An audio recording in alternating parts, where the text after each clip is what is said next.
रश्मि रथी काव्य ग्रंथ रामधारी सिंह दिनकर द्वारा रचित है। इस ग्रंथ में दिनकर जी ने कर्ण के प्रतिभाशाली, दानशील, वीर धीर व्यक्तित्व का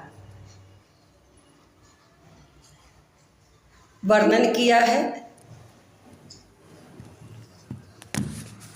प्रथम सर्ग पहले वीडियो में बताया।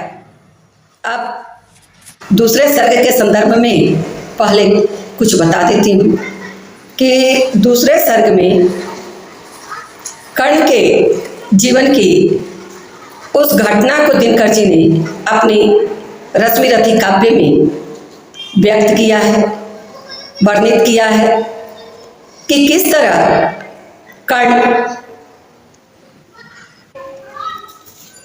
जो कुंती और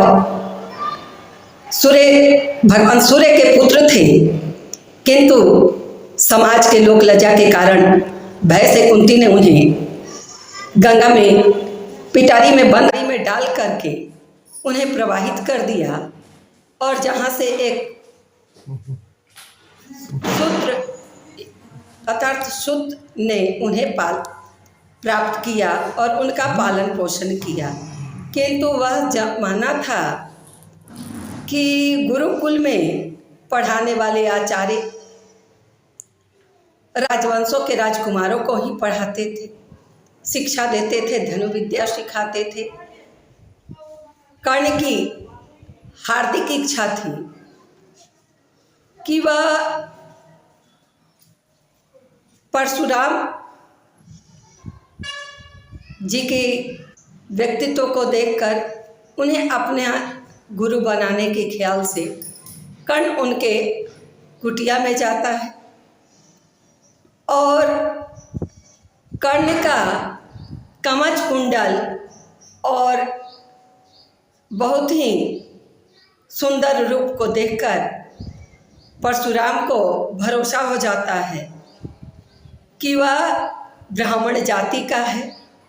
परशुराम जी को क्षत्रिय से बैर थी, इसलिए वे प्रण किए हुए थे कि मैं क्षत्रिय को शिक्षा नहीं दूंगा। इसलिए कर्ण के इस मनोरम, सुंदर और कवच कुंडल शरीर को देखकर उन्हें भरोसा हो गया कि वह अवश्य ही कोई ब्राह्मण जाति का बालक है। इसलिए बिना जाति पूछे ही कर्ण को वह अपना शिष्य बना लेते हैं। किंतु घटना घटित होती है कि एक दिन दोपहर में वृक्ष के नीचे गुरु जी जो वृद्ध हो चुके हैं, कर्ण के जांघों पर सिर रखकर विश्राम कर रहे हैं और उसी समय एक भौरा आ जाता है, कीट आ जाता है और कर्ण के जांघों को काटने लगता है। किंतु कर्ण अपने पैरों को हिला नहीं पा रहा है, उसे भय है कि गुरु की नींद उचट न जाए। लेकिन दुर्भाग्य से वह कीड़ा भी वहाँ से उड़ता नहीं है, बल्कि कर्ण के जांघों को गड्ढा कर देता है, काट कर कुतर कर गड्ढा कर देता है और कर्ण के जांघों से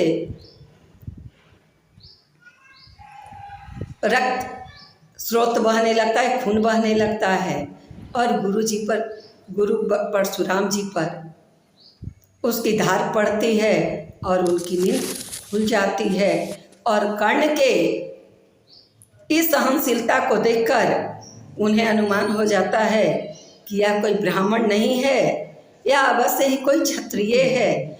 और वह जो इतनी स्नेह कर्ण के प्रति रखते थे, वह क्षण भर में ही कुपित होकर कर्ण को श्राप दे उठते हैं। इसी संदर्भ में दूसरे सर्ग में बतलाया गया है। जी द्वारा रचित रश्मि रथी के दूसरे सर्ग में इसी घटना का वर्णन है जो मैं अभी बताने जा रही हूँ।